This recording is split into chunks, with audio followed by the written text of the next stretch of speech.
is Washington, D.C., and in the files of the Central Bureau, there is a story so strange in its implications that it defies ordinary classification.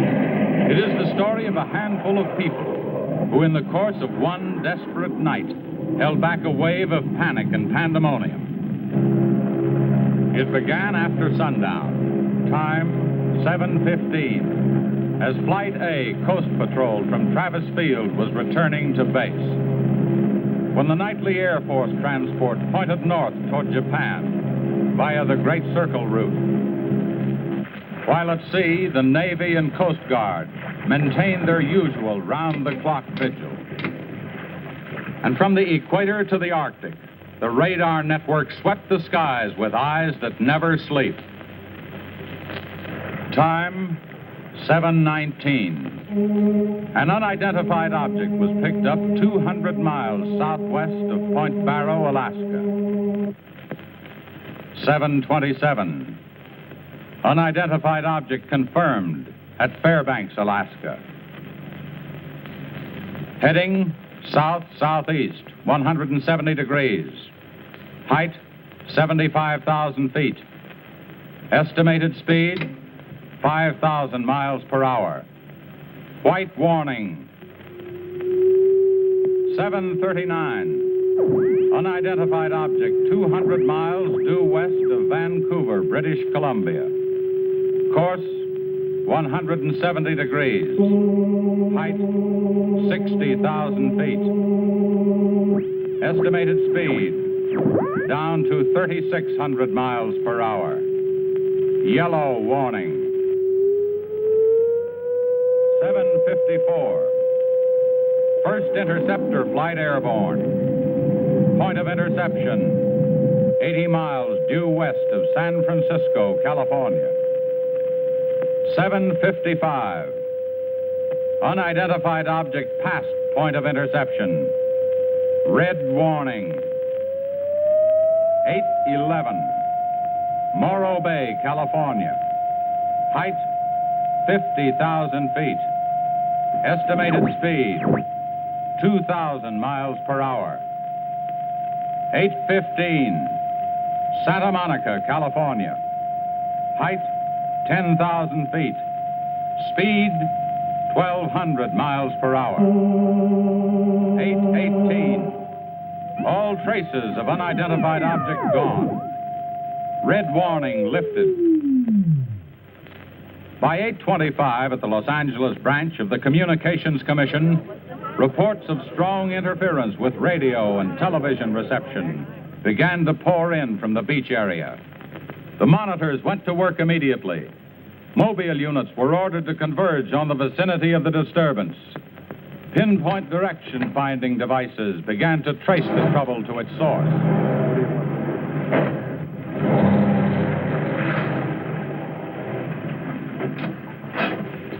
This is Mobile 1, Hazen speaking.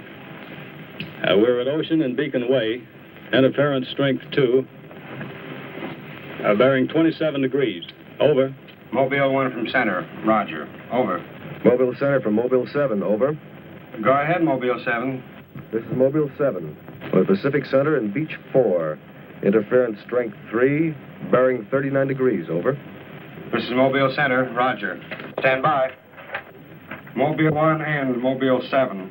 From Mobile Center, point of interception estimated 3 miles north of surf. Repeat, 3 miles north of surf. Acknowledge. This is Mobile 7, roger. Mobile 1, roger. Mobile 7, roger, we're going out. Okay, Charlie, let's get moving.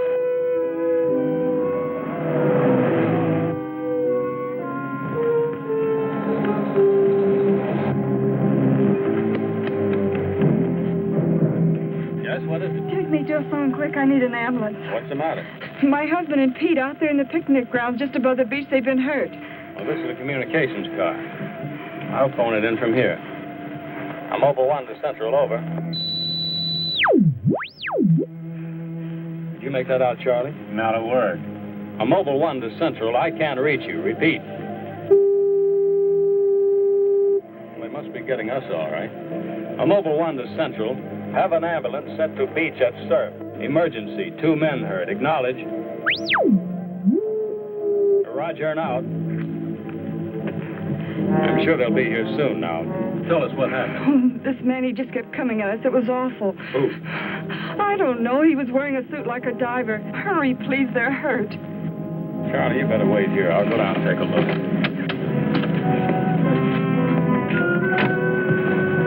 The young woman's hysteria became obvious as they reached the picnic grounds at the beach.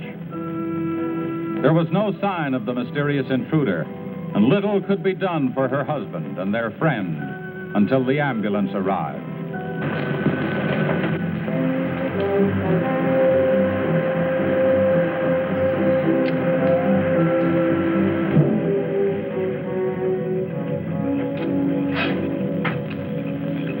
Hi, fellas. How are you doing? We're just taking another reading now. What happened down there? The police took the girl and one of the guys to the station. What about the other one? Well, he's on the way to the morgue. That was her husband. You're right on the button, Charlie. 44.7. Report back to Central if you find anything else. Charlie, grab that portable and check the beach, will you? Got it right here. I'll pick you up right here in about an hour. Where are you going? Police asked me to drop by the station and sign a report. I'll see you later. If you don't, you know where to look for the body.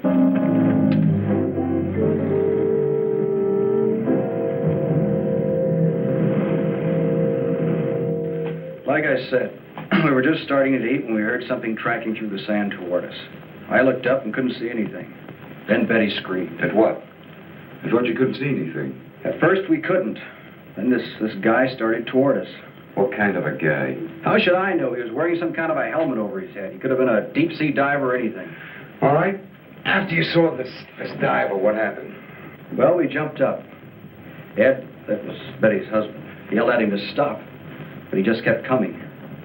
I never saw anything like it. He didn't say anything. He just kept moving in. And then you say he attacked you. Oh, we didn't give him a chance. Ed grabbed a piece of wood and took a swing at him. That didn't stop him. He caught the end. That's all I remember. Just because a man's taking a walk is no reason to slug him. Besides, you don't look like a guy who frightens so easy. How would you feel if somebody with a crazy helmet with pipes sticking out of it came at you in the dark? And look, I know this sounds crazy, but there wasn't any head in that helmet.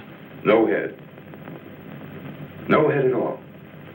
It's the truth. I think you need some coffee. I don't want anything. It's all the same to you, Lieutenant. I've got to pick up one of my men at the beach. Okay, thanks for coming down, Hazen. Hope I didn't put you out. No trouble. So long. You too. All right, let's start at the beginning. How old did you know the dead man? And his wife?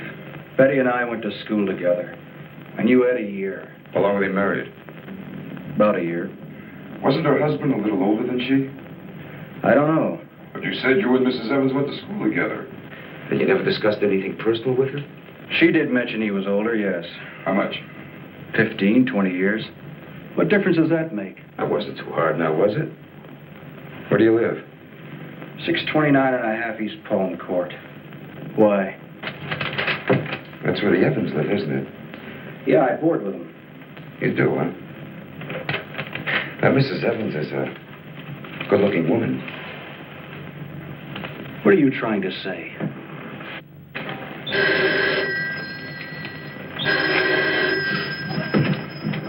Lieutenant Bowers.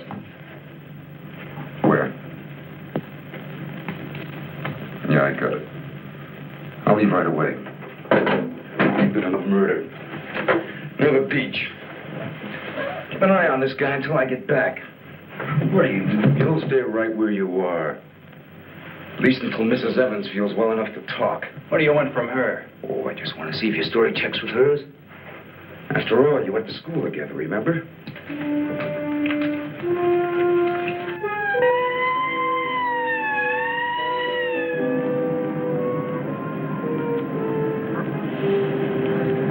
You say there were no witnesses, huh? None yet. Anything missing? I don't think so. The cash register wasn't touched. Get a breakdown of the inventory as soon as you can. What about fingerprints? The boys are working on them now.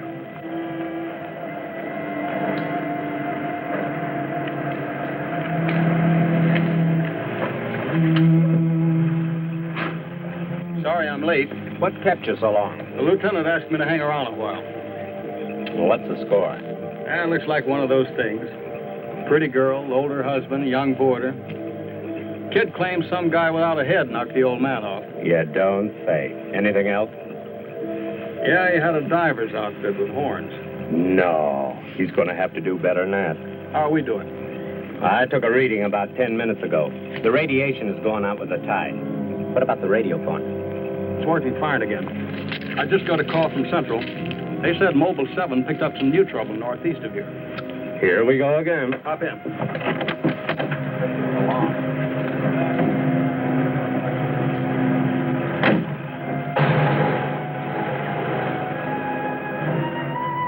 Who reported this murder? There he is there. He lives next door. His name's George Nelson. Hey, Mr. Nelson. Yes, sir. Come here, will you? I'm Lieutenant Bowers, homicide. You found this body? That's right. He must have just locked up for the night when this happened. How do you know that? Well, he usually does around this time. What were you doing here? I was sitting home watching the fights on TV, and all of a sudden the thing started acting up. What has that got to do with it? Well, you don't know the set. You know, it wouldn't work at all when I came home to supper. Then all of a sudden it cleared up fine. So I thought, well, I'll get set to look at the fights again, and all of a sudden out it goes again. So I thought maybe the battery station down here was overcharging the circuit, and so I came down to take a look, that's all. Hey, don't you ever quit work? What's up this time? Another murder? What are you doing here, Hazen?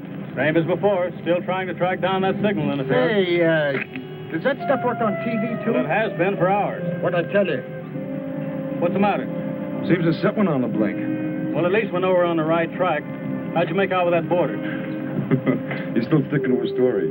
The guy had no head. Well, I'll be seeing it. So long. Right. Come on, Charlie.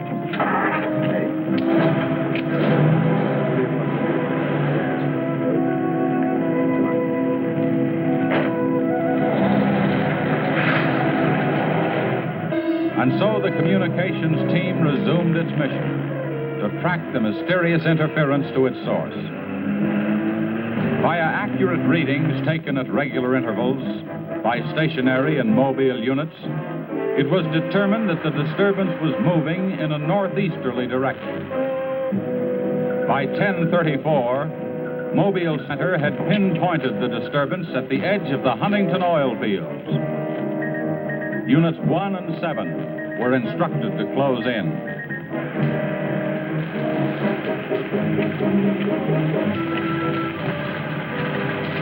Hey, Charlie, do you see what I see? Yeah, the oil field. Let's hope our trouble's burning up. Well, there's only one way to find out.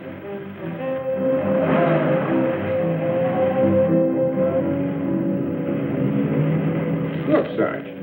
2 murders and an explosion in one precinct is big news. Now, come on, you can't pin it all on the young boarder. Or can you? Very funny. Yeah? I'm Hazen of the Communications Commission. Oh, the lieutenant's waiting for you. Thank you. What's a wheel? You heard the man, Communications Commission. Tell me, just kind of interference happen very often? Never anything like this. It's on the move all the time. I mean, some harm with a transmitter in the car. It's not a transmitter. We don't get a definite disturbance, just interference. Then you have no idea of what it is, huh? Not yet. How are you making up? Not so good. You were here when I questioned that boy about the murder at the beach. Did you get anything more out of it? Yeah. Come on with me. You might want to see this.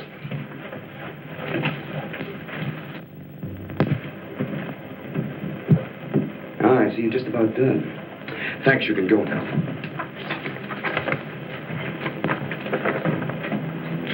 Are you sure this is what the man looks like? What do you say, Betty?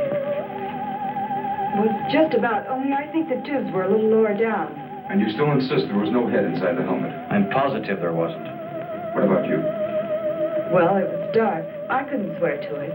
Thanks. That'll be all. You mean we can go now? Yeah, for the time being. Just stick close to home. I may want to see you again tomorrow. We'll be there.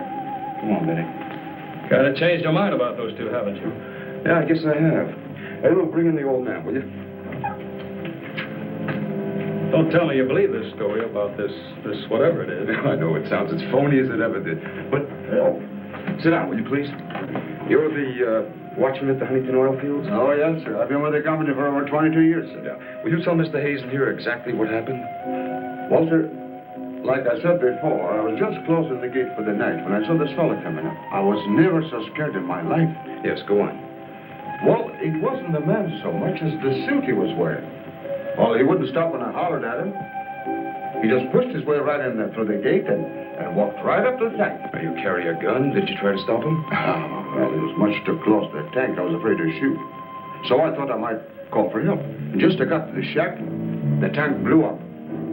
Oh, you should see the sight. Yeah, sir, can you give us a description of this man? How would you say he was dressed? Well, sir, like I said before, he wore a sort of flyer's knot outfit with a helmet attached to it. How tall was he? Oh, he was a giant of a man.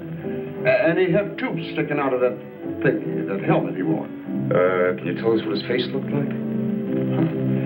Well, sir, though he got pretty close to me, I could swear the man had no face. Now, if you saw this man again, would you recognize him? I mean by his outfit.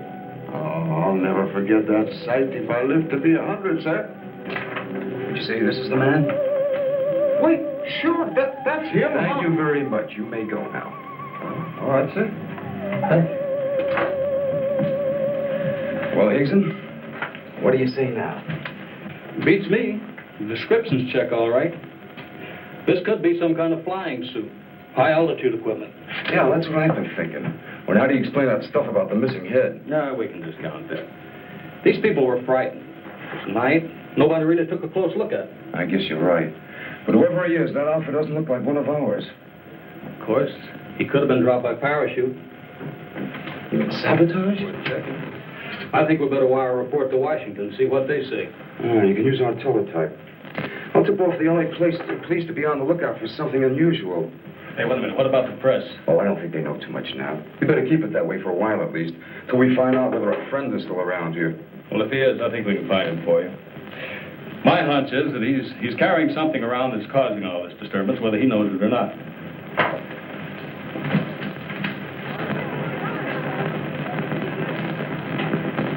Yeah. Kill that page one lead. They let the boarder and the girl go. How do I know? Maybe the lieutenant thinks that the guy in a flying suit knocked off the husband. No, not a chance. Not a chance of an exclusive on that picture. They're making a blanket release in the morning. Oh, there's a guy from the Communications Commission in there now. Yeah, I'll call you back later if there's anything new. Okay.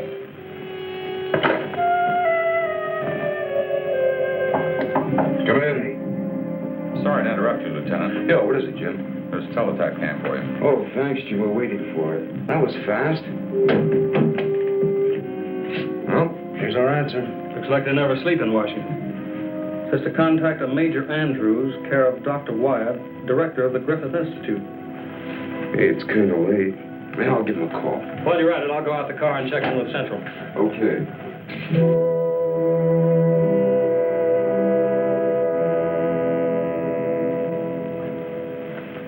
Well, that's the story up till now.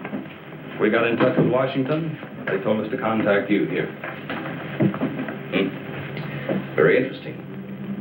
What do you think, Doctor? When I see something like this, I understand why you gentlemen might have thought sabotage was involved.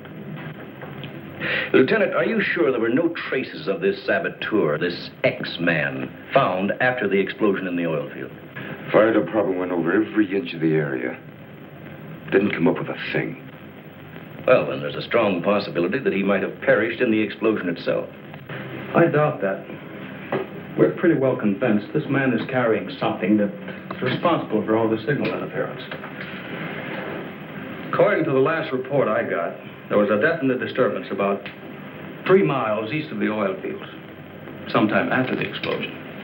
Well, then if he's alive, you should be able to keep an accurate check of his whereabouts. Not that easy.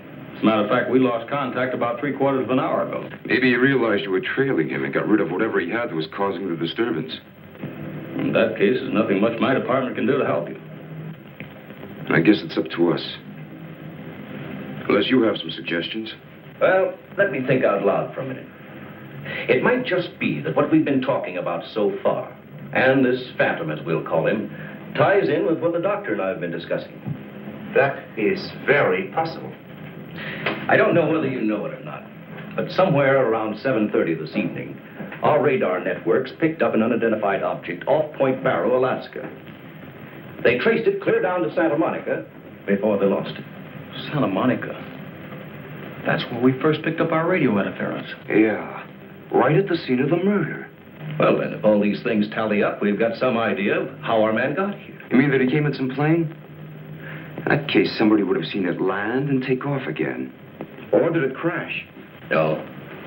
No, we don't think it was a plane. No rocket or jet that has been built so far can attain the speeds of 5,000 miles an hour, particularly for such a great distance.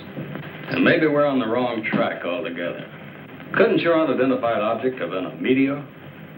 They travel at a terrific speed. Yes, fast enough for most of them to burn themselves out the moment they hit the Earth's atmosphere. And did it occur to you that meteors are not very likely to travel horizontally, all the way from the North Pole to California? Well, if it wasn't a meteor, or a flying missile of some type, how do you figure this phantom ties in? We're not sure that he does. I don't care what you say, but it doesn't make sense to me. Anybody trained in sabotage would stay undercover. This guy's walking around in a monkey suit, killing people. Excuse me, Dr. Wyatt. Is there a Lieutenant Bowers in here? Oh, yes. What is it, miss? There's a Mr. Wakeman from the Chronicle here to see you. Wakeman here? Now, what does he want? Well, there's only one way to find out. Before you go, Lieutenant, I don't believe you have met my assistant, Barbara Randall. Well, hello. Hello. It's Mrs. Randall, Lieutenant. I'll be right back. Barbara, you know the Major? Of course. And this is Mr. The Communications Commission. How do you do? Well, I see you are working a little later tonight than usual. Yes, my husband's teaching a late class, and he won't be able to pick me up for a while. Besides, I had some work to do in the lab. Well, at least you'll have lots of company. All right. So I shouldn't have come up here. But I gotta get your angle on this Beach murder. And your whole department is shut up. Look, Wakeman, will you stop bothering me? There's nothing to say. If you got an exclusive story from that Evans Damon or Board, then you know as much as I do. Yeah, but that still doesn't explain anything about the guy without a head. Come on. Who is he? Your guess is as good as mine. You mean you let those two kids go without knowing that?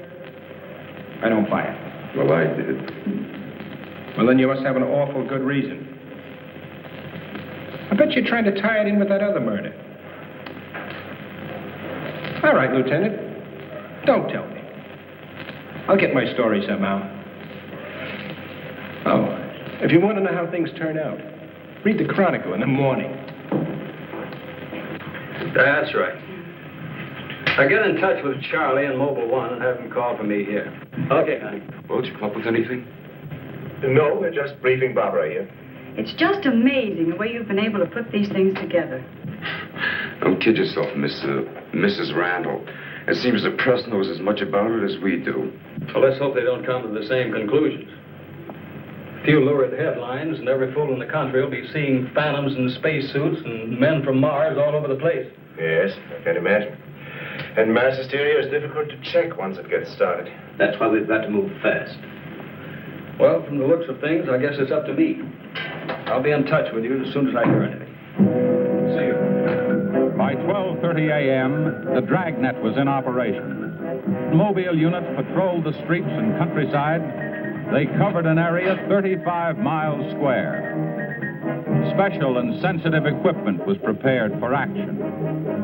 Everyone on the job was ready to move on the first signal from the Communications Commission. Monitor Corona to Mobile Center, strength 4, Brickyard at 160th, moving toward oil fields. Contact your units. Over and out. Units 1 and 7 from Mobile Center. Units 1 and 7 from Mobile Center. Strength 4, interference at 160th in the oil field. Moving due east. Close in. Repeating, strength 4, interference at 160th in the oil field. Close in.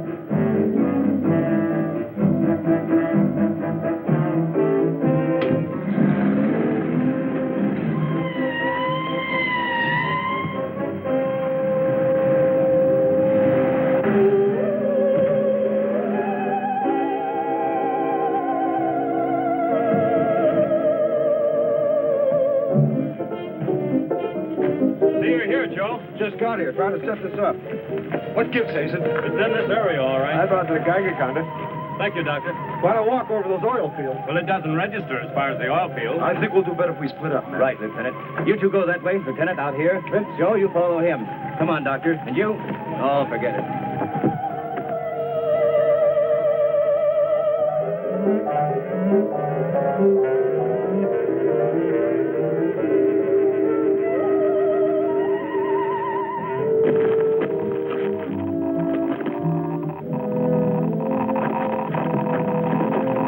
Hey, look at this.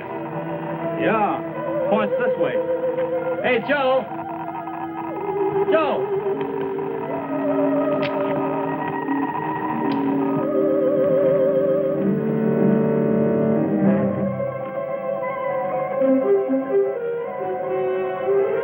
Hazen! Hey, Hazen! 603! Going strong. That's it, Doctor.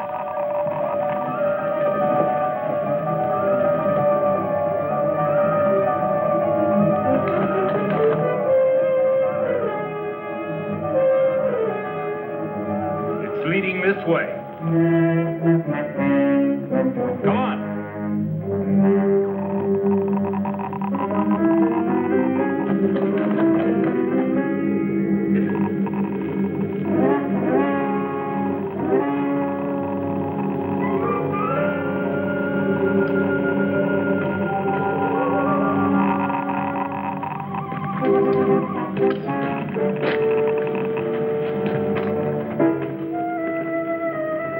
It's this way. Come on.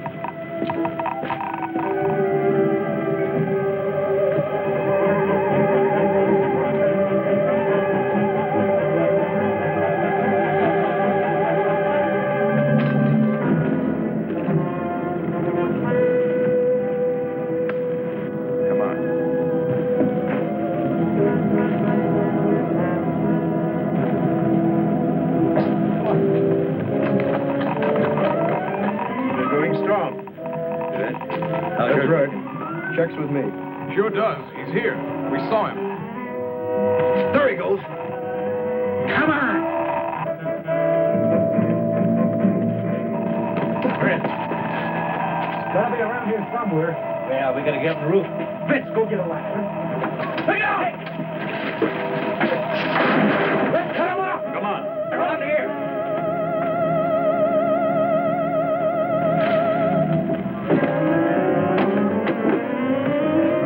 Anybody see him? There he is.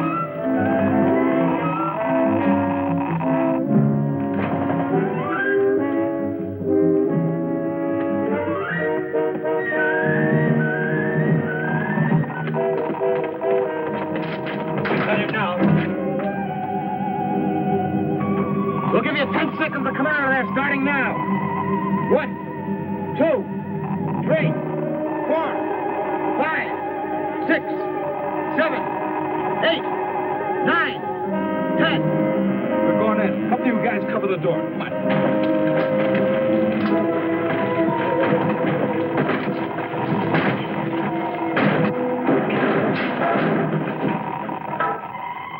Why, there's nobody in here.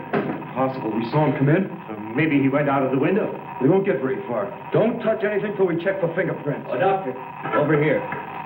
He left his suit and his helmet. Hey, let's spread that thing out so I can get a good shot of it. Keep away, you fool. What's the matter? For your information, that's a Geiger counter, and it says hands off. I think you'd better wait outside. I just have a job to do. So do we. And I'm afraid ours will have to come first. And there's no radiation from the helmet.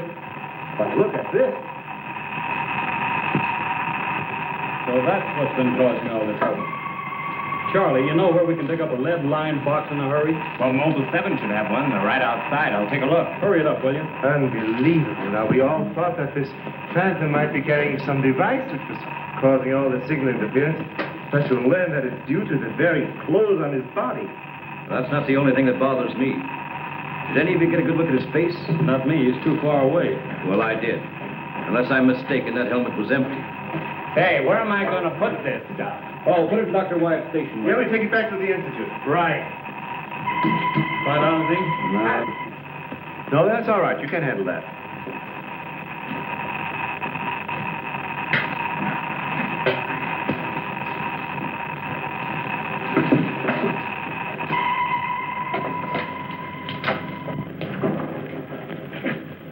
Any luck? Not a sign of him. The boys are still searching the grounds. For what? Nobody knows what he looks like without that outfit. I'll bet on that, Major. The reporter got a flash picture of him, and I just happened to borrow that film. It's on its way to headquarters right now to be developed. Good. Send us a print as soon as you can. Sure. Lieutenant, are you sure you don't want to come with us? We want to make a few tests at the lab. I'd like to, Doctor. Would you know the situation? I gotta get that guy. Let me know how you make out, will you? Yeah, we'll do that, sure.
We were just on our way home when we saw you drive in. Good evening, Barbara. Hello, Bill. I see we got here just in time. Anything new?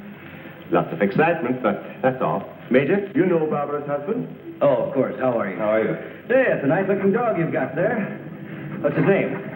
His name? Venus. Say, Bill, I hate to ask this, but something important has come up, and I wonder, can we borrow Barbara for about an hour or so? I suppose so. Of course. Darling, why don't you go and do the shopping? Here's the list. The market's open all evening. I may as well. See you later, darling. I'll take the dog and tie her up. Thank you, Bill. Good night. Good night. I'll give you a hand with it. Oh, thanks, Doc. Easy now. Look out for your fingers. All right. Look out now. Don't drop it. Ben, come back here. Ben, come back here.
You were right, Doctor.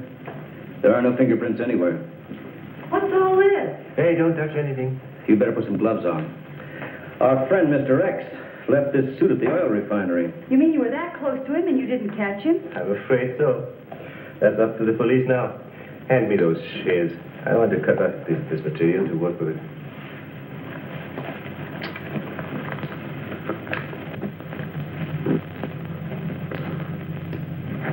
Hey, you better have those sharpened. But I just bought them. Well, here, try this knife.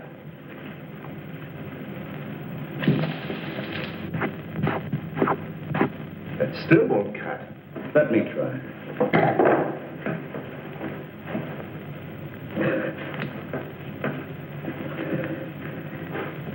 This stuff is tougher than nylon. Why don't I try it over a Bunsen burner?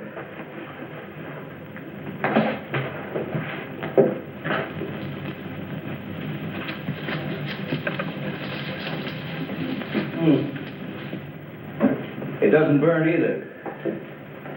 Let's take a look at it under the microscope. Look, it's magnetic. Magnetic?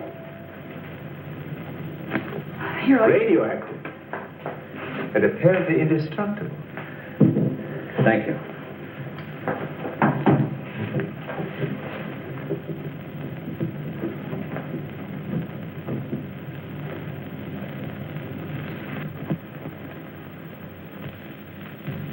What's the matter? You tell me. Take a look at that weed.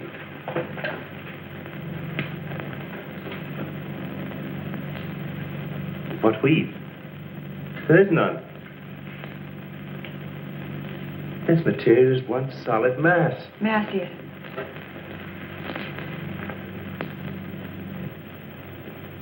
Why, you're right. It must be some sort of plastic. No. I'd say it's a metallic substance of some kind. Well, I've seen a lot of interesting alloys, but never anything like this. Let's try an acid test. All right. Go ahead. Careful now. We'll only take a drop or two. Repel acid like a raincoat repels water. Why, there's no reaction. Well, Major, this looks as though we were going to be here for a long time.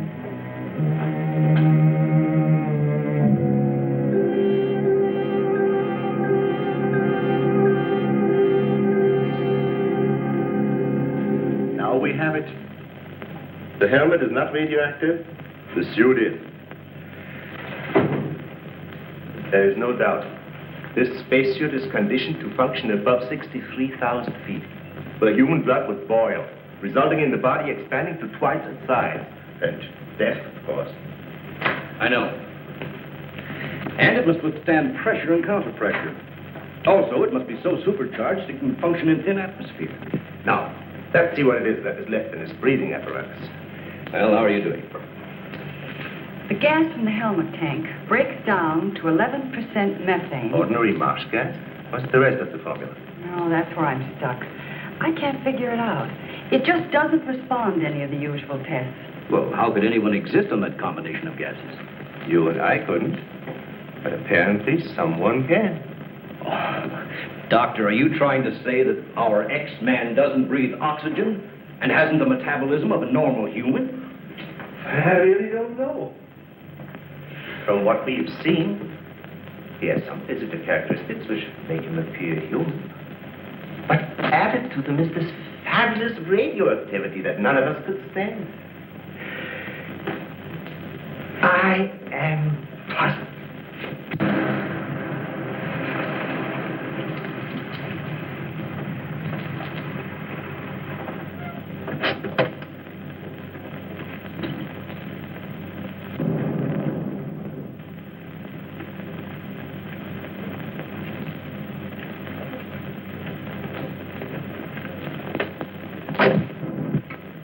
I think the answer lies right here in this helmet.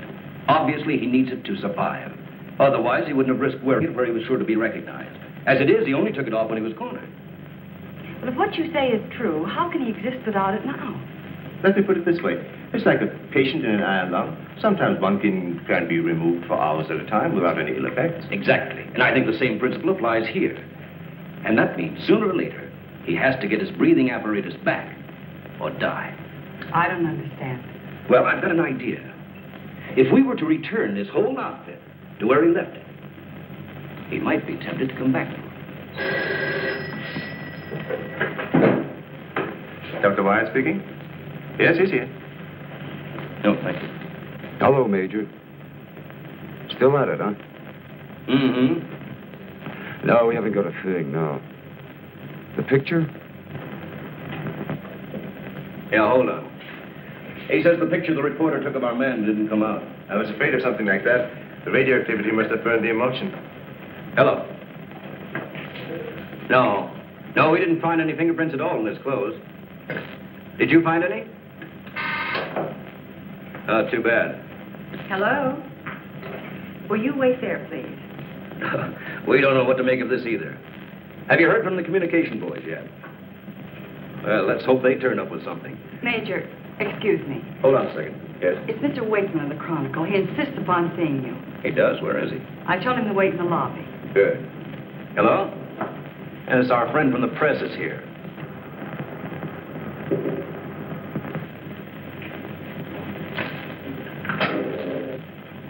Don't worry. I wouldn't dare let anyone in on anything.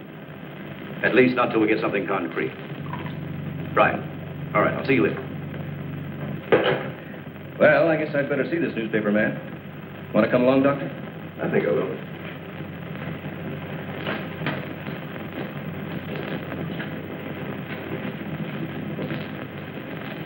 Oh, hello. Remember me? Certainly, yes. Nice lot of gadgets you got here. We think so. What's on your mind? Well, I was wondering if you might let me take a couple of pictures of that suit you brought up here. I'm sorry. We can't do that. Oh. Well, now, look. I got a wonderful picture of the guy running in the shack, and the lieutenant stuck his nose in my business, and what do I get? A blank.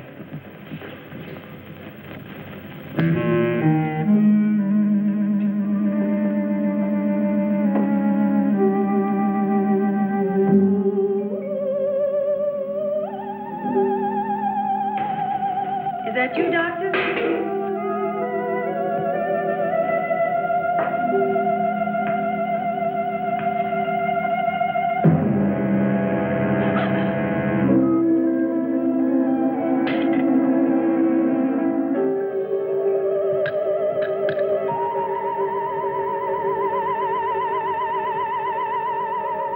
Well, you must have some lead on this guy, otherwise you wouldn't have brought that suit up here. Well, let's just say we were curious.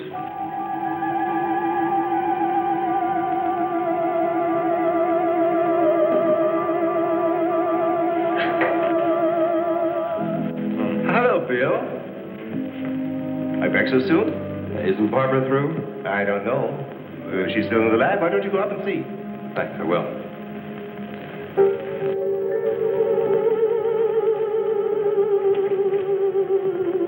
Barbara? Barbara, are you in there? Bill, listen to me. I'm not alone. Someone is in here with me. I can't see him. He locked the door and has the key. I'll break the door down. No, Bill, don't, please. You better get help.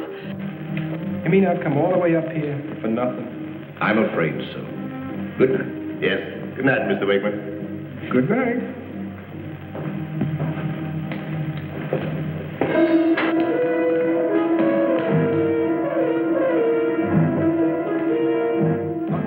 Major, come quick. What's the matter? What's the matter? Where's Barbara? In the lab. The door's locked and there's someone in there with her.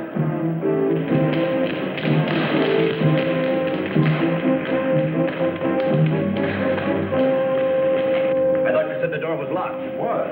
She's gone. Oh, come to the main entrance. That's the only way anybody could leave. I will. Well, in that case, we would have seen her on our way up. Well, then she must still be in the building. We'd better split up. I'll take the roof. Barbara! Barbara! Barbara! Barbara!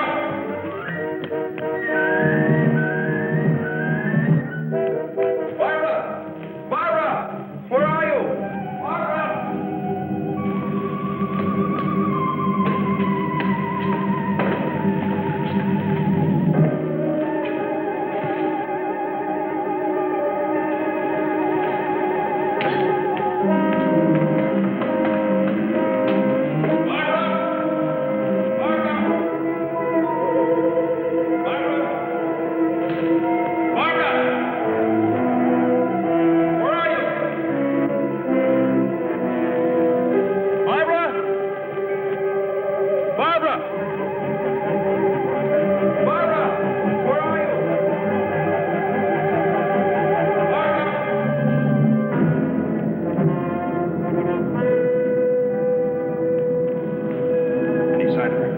Not yet.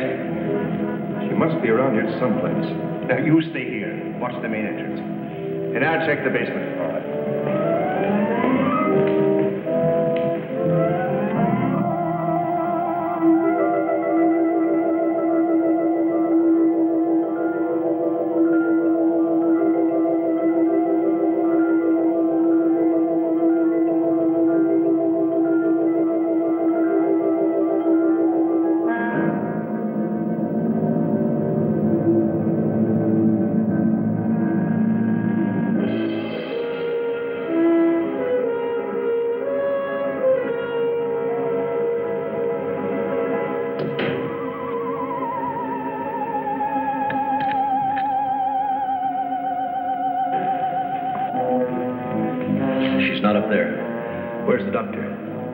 basement. Here he comes. You didn't find her? No. I'd better call the police. But there's no telling what could happen to her in the meantime. No, take it easy. We're doing the best we can. But she said she was locked in, and she couldn't see who did it. Can you explain that? No. Not yet.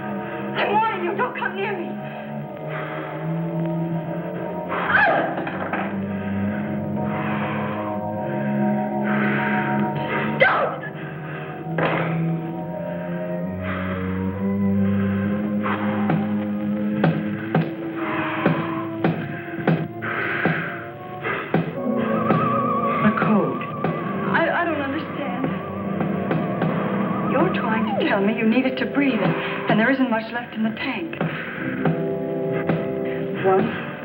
1, 2, 1, 1, 2, 3.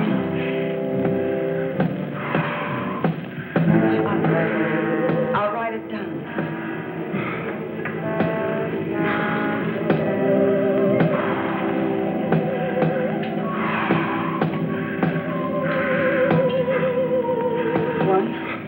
One, 2. 1, 2, 3.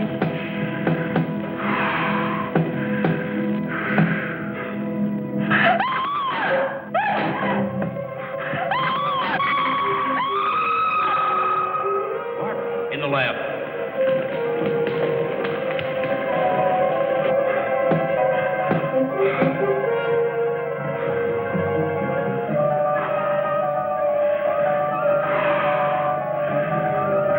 No, please don't. She's in there. Barbara! I can see his head from the open bottom left. I'm sure it's over. Darling, are you all right? I think so. I'm looking for him. I just saw him, so he must be in here.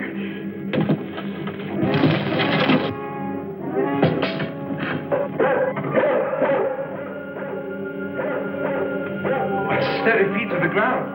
He would be killed. I'd better go.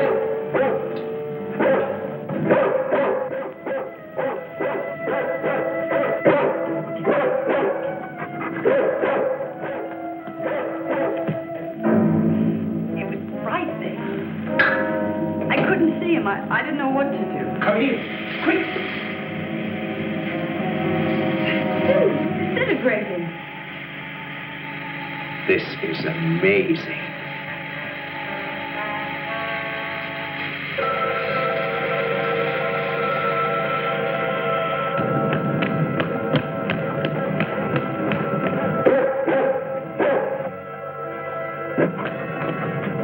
Now, quiet down, Venus. Quiet down. Down.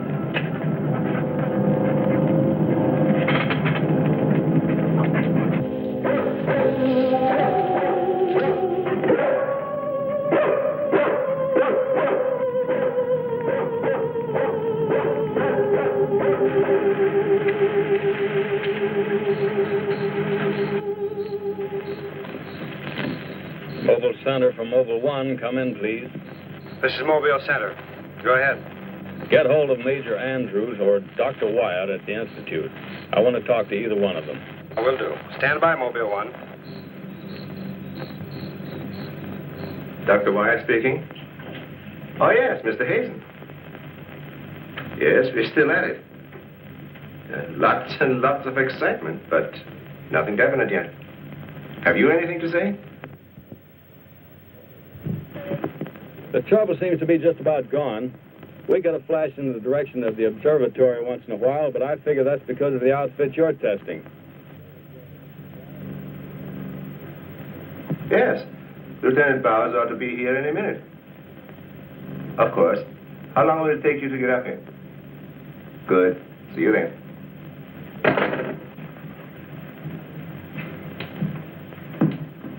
Thank you, gentlemen. Put it down here, please. Barbara, putting that cord in over there. Now you're going to see... I have to resort to ultraviolet light in order to show you what little there is left of the spacesuit. As you can see, it has reduced itself to this liquid and it is in an evaporating stage. The helmet is in the lab and still intact.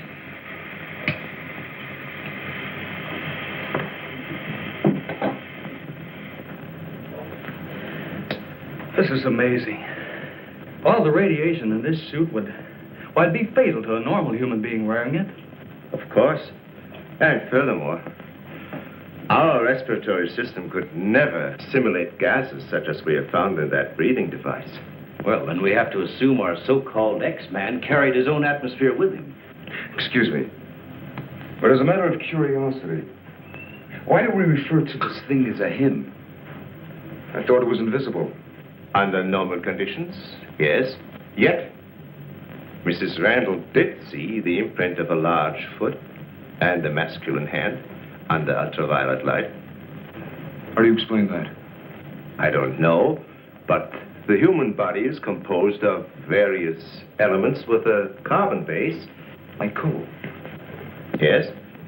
Now, suppose we maintain the same chemical composition in the body of the X-Man, but substitute silica for carbon. Silica, that's glass. Exactly. Now, it is possible that the body with such a base, if it were subjected to an atmosphere foreign to its origin, might appear invisible to our eyes. Are you trying to say, Doctor, that we're not dealing with a human being? I didn't say that. On the contrary, all the evidence points in the opposite direction. Toward a superhuman with an intelligence far superior to our own. How can you tell? First of all, Mrs. Randall saw that he has a hand with digits like our own fingers and a thumb opposing. That alone is a sign of intelligence. And he comes from a civilization that has developed adequate space transportation to enable him to travel to Earth. We have nothing yet that can reach even another planet in our own solar system. That could account for the unidentified objects picked up by radar a few hours ago.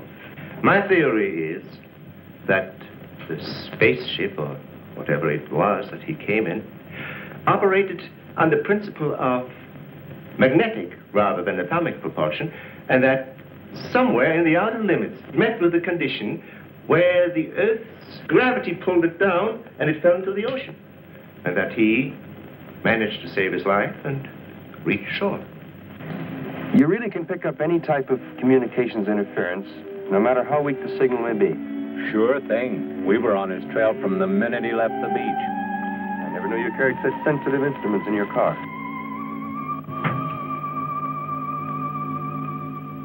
What you told us is very interesting, Doctor. But I've got to make an official report to headquarters. Are you willing to be quoted that the criminal we're after is a creature from another world? All I can say is, we know that our Earth is not the only planet capable of sustaining life in one form or another. You can quote that. All I've got to go by is some footprints in a hand. That isn't much. No fingerprints, no description, no nothing. And we're after a killer. Has it occurred to you that our X-Man has no apparent motivation for his acts, and might therefore not be an intentional criminal at all? You have a point there. Hey, wait a minute. Come to think of it, the young boarder we suspected, he did say that the girl's husband threw the first punch. So? So that could have been enough to provoke the strange creature. And the same could have happened at the second murder. Sure. But what about the fire in the oil fields? Evidently, our man sensed the presence of some gases, which he thought might be utilized in his breathing apparatus.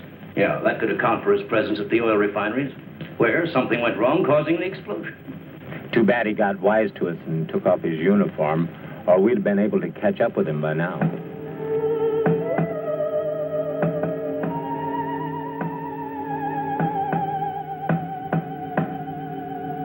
No, he didn't utter a word. But I'm convinced he was trying to convey a message to me. He kept tapping out a code. I wrote it down. Let me see that, please. Doesn't make sense. Well, it may be based on some mathematical system we know nothing about.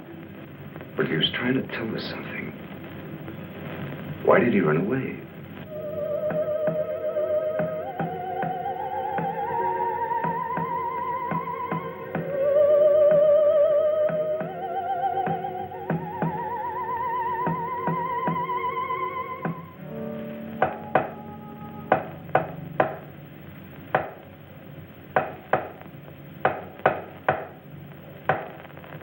What do you think of that?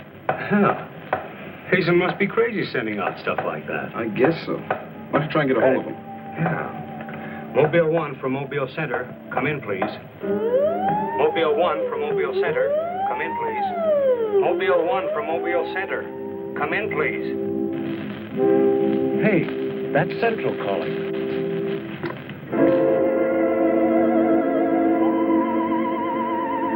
You better stay here by the car. I'll go tell Hazen. Yes, Colonel Powell. Of course, I'll mail you a complete report first thing in the morning. Yes, sir, thank you. Oh, and I'm awfully sorry to disturb you so late at night. Right, good night, sir. He's around here, this invisible guy. He was in the car. How do you know? I was talking to Randall outside when I heard Central calling. Before I could get over to answer, I saw the door open and shut by itself. He's desperate. For all we know, he could be trying to send a distress signal to his home base, wherever that is. Well, let's hope he doesn't get through. We've got enough problems with just one of those guys. Well, at least we know he's around in the vicinity, and it's obvious what keeps him around. Of course. He's got to come back for what little gas there is left in his helmet. And when he does... Oh, please, the most important thing is to take him alive. If we can only make each other understand, there's no telling how much science can profit. I'll go along with that, Doctor. But I've got to make sure that once he's cornered, I'll be able to hang on to him. I think we're all agreed on that. All right, good, then we must see it from his angle. He's in an alien world. No doubt we are as frightening to him as he is to us. Now, the most important thing, then, is to keep calm at all costs and do nothing to provoke him. Immediately, a simple plan to trap the Phantom went into operation. All obstacles to his entry were removed. To erase any possible suspicion, the doors were left unguarded, and inconspicuous electric eye equipment was set up. All this was connected to a makeshift control board, which would immediately signal the exact location of the trespasser. Now, there was nothing to do but wait. The one road leading to the Institute was blocked off to make certain no outsider would upset the plans or interfere in any way. What's the big idea? Sorry, nobody's allowed through here. Who said so? Lieutenant Bauer's orders. Oh, is he up there? He might be. Well, you get word to him that Joe Wakeman of the Chronicle is here. Sorry, bud, I can't leave. Oh, what about them over there? Hey, you over there. Me? Yeah. Aren't you the guy from the communications outfit? Didn't I see you down at the oil fields a couple hours ago? What of it? You got anything to do with it? Well, you'll have to ask Lieutenant Bowers about that. How can I if he won't see me? That's a good question.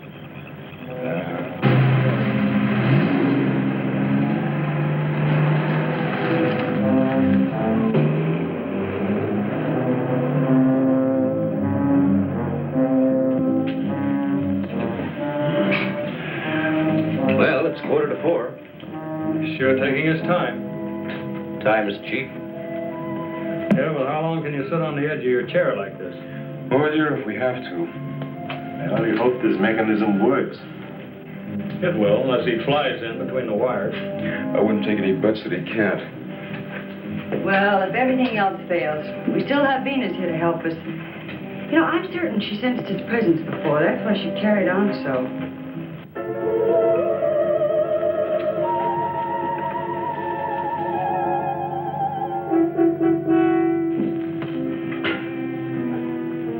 What's the matter, Lieutenant? Is this thing getting you? Oh, no. I'm just thinking about public reaction to all this. I'd give something to the press by morning.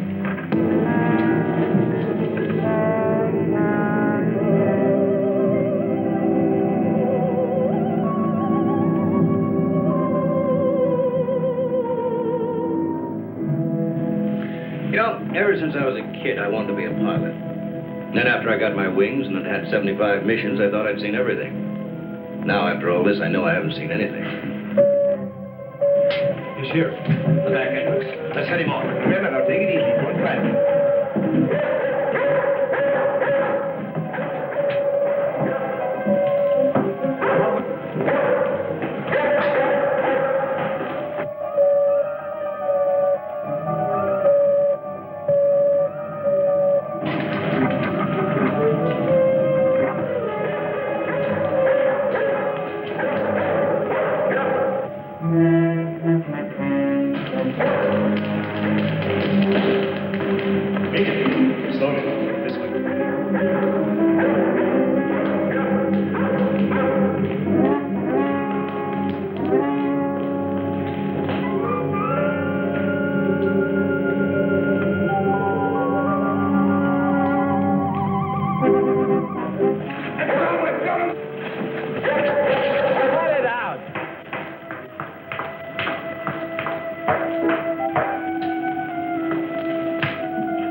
trying to do? Well, it's the reporter. Yeah, it sure is. What's going on around here? You guys crazy?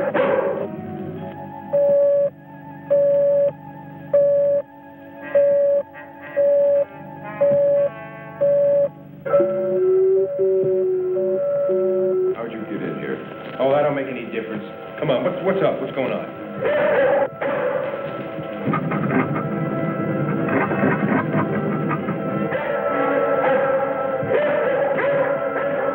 Lieutenant, you better tell him.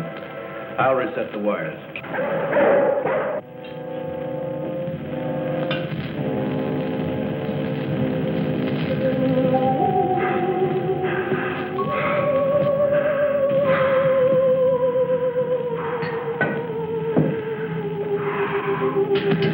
Don't be afraid. We want you to live. Don't you understand? Can't you speak? Can't you say something? Anything in any language?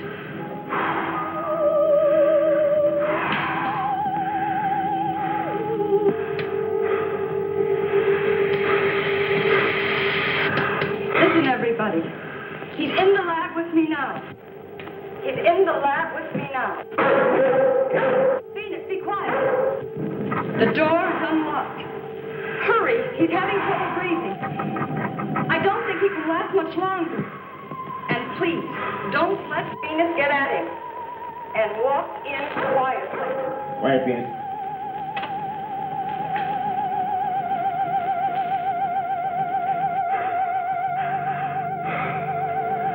It's unbelievable.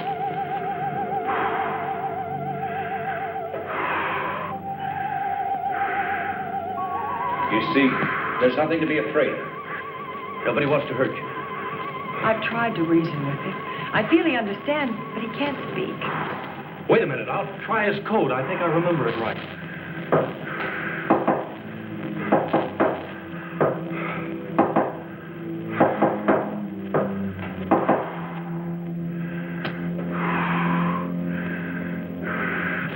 Better plug in the ultraviolet light.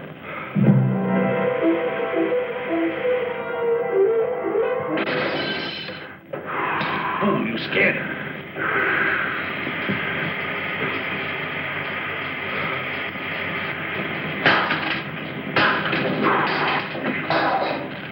Look, there goes Venus.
Go up the ladder. Take this. I'm going after you.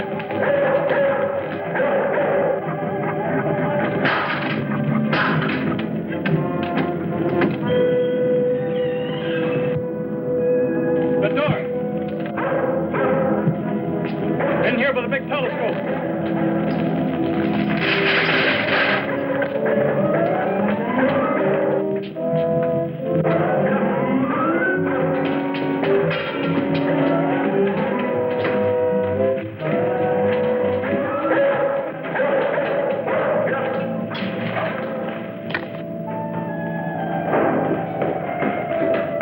Close the door. The switch is over there.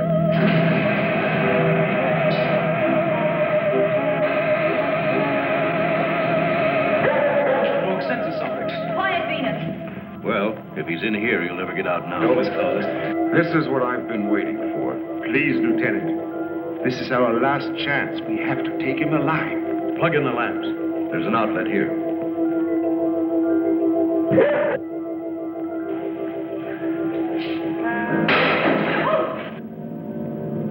He must be up there.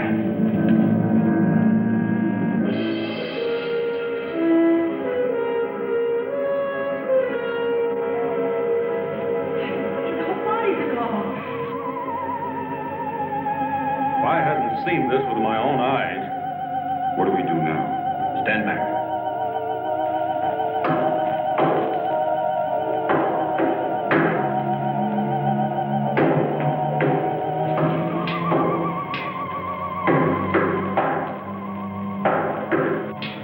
Amazing. There's code again. Look. He's trying to speak, but no sound is coming out of his mouth.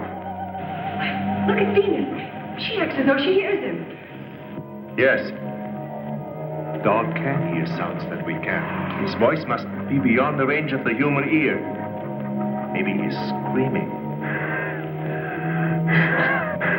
He's suffocating. The glow, it's almost gone.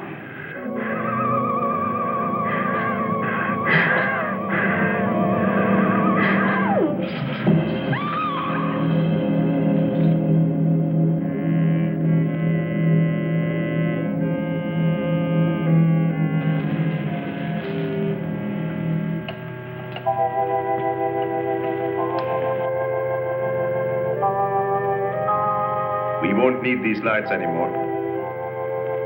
In death, he has become visible as a normal body.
So he came here, wherever from, and right before our eyes, his body went through the final phases of life.